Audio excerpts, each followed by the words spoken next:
Are you someone who makes random moves in chess games? Are you tired of making those long calculations which never really work? I guess you're looking for some tips to find the good moves quickly. If you answered yes, then this is the video for you. So make sure you watch this till the end because this is going to be really useful for you. And of course, I have a brilliant chess puzzle as well. So stay tuned till the end and keep watching Chess Talk.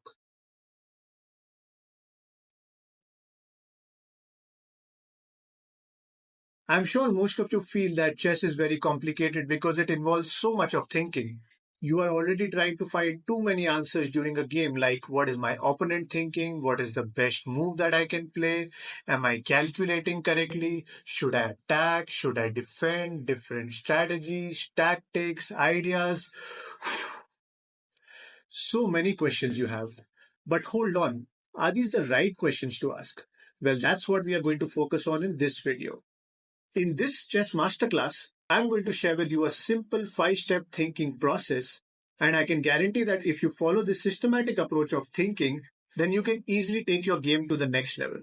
Okay, so what are these 5 steps? It is the popular SWOT analysis plus one extra step which I will discuss at the end of this video. As most of you already know, SWOT analysis stands for strengths, weaknesses, opportunities, and threats. How will we apply all this to chess? Well, I will explain that through different examples, so I request you to think along with me, and this will be well worth your time. Okay, so let's say in this position you're looking to play pawn to d3. How will you evaluate this move? What should be the correct questions you should be asking yourself? When we are talking about your move, two basic questions need to be asked. What are the strengths of this move? And what could be the potential weaknesses of this move? So let's analyze the strengths first. What will this move achieve? Let's take a look.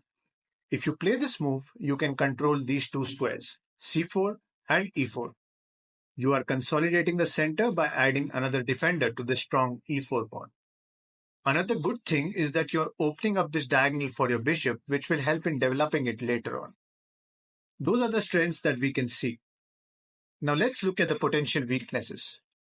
When we talk about weaknesses, you need to compare and evaluate. So this is how it is at the moment, and this is how it will look after you play this move. What's the difference? Does this move create any weaknesses?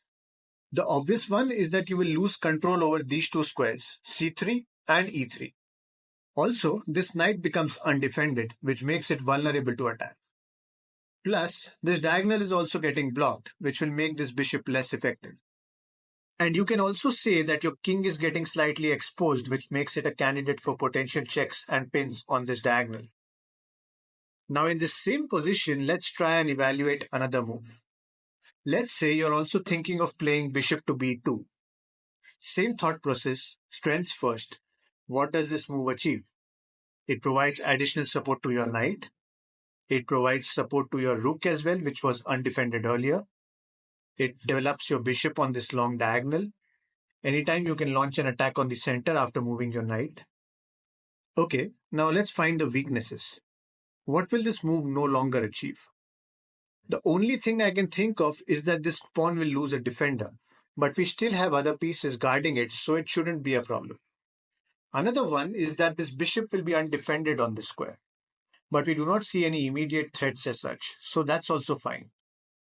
Okay, now we have all the basic information about the strengths and weaknesses of both these moves. What do you think? Which is a better move? Pawn to d3 or bishop to b2?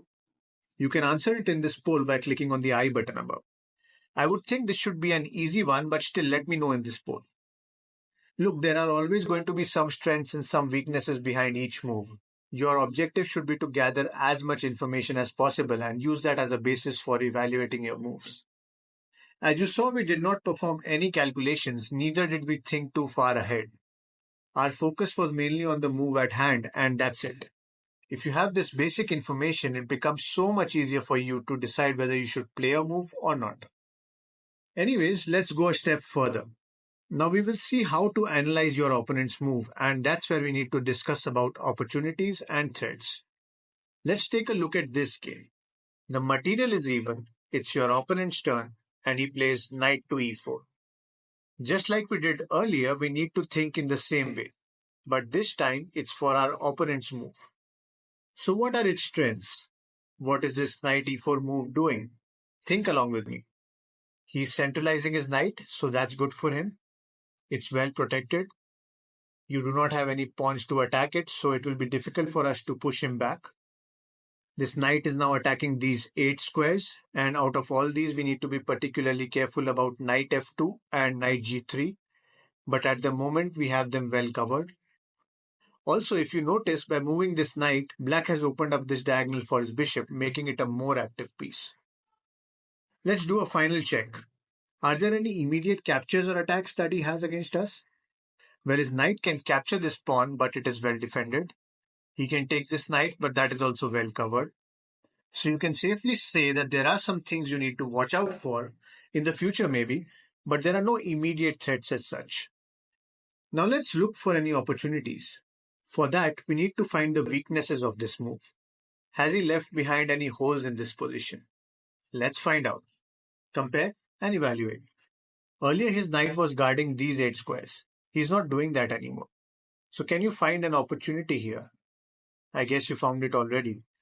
Knight to d7, poking the queen and rook. By following this structured process of thinking, you will never miss out on such opportunities in a game. That's the power of this approach. It might seem that we are spending too much time on every move, but actually if you start doing this consistently, it will become a habit and you won't be confused anymore.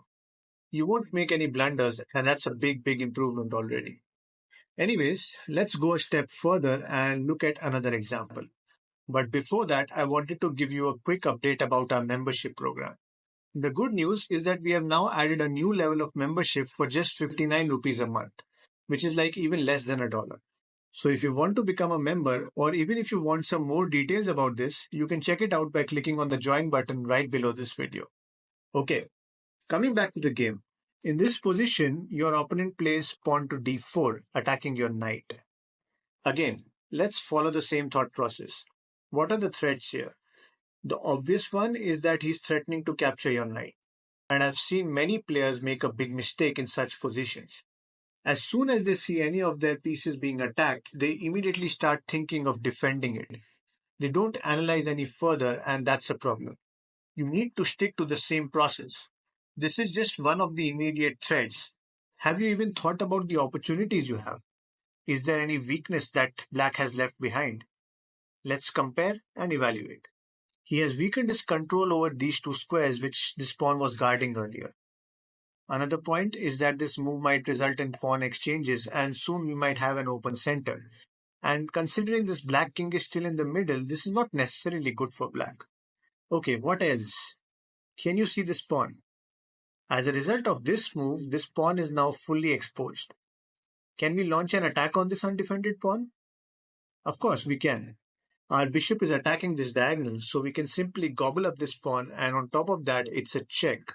So black cannot take your knight. Instead, we take his rook first. This brings us to our 5th step, which is also very important. And that is to always look for opportunities even when there is an immediate threat. It's all about positive thinking. Before reacting to anything, just ask yourself, should I react to this? Is it even necessary to react to this? That's an important question to ask, not only in chess, but even in life. Anyways, I hope you're enjoying this video. If you are, then hit that thumbs up button right now. It really motivates me to provide more quality content on this channel. Okay, let's look at another example. In this position, black plays pawn to f6, attacking your knight. Following the same thought process again, just like the last example, the immediate threat is that he's attacking your knight. Now comparing it to the previous position, we can see that this pawn is no longer controlling these 2 squares, so they are relatively weak. His king is also slightly exposed along this diagonal. We have the basic information now, so can you think of any way to ignore this threat and play a stronger move? I must remind that you need to be extremely careful while ignoring any immediate threat.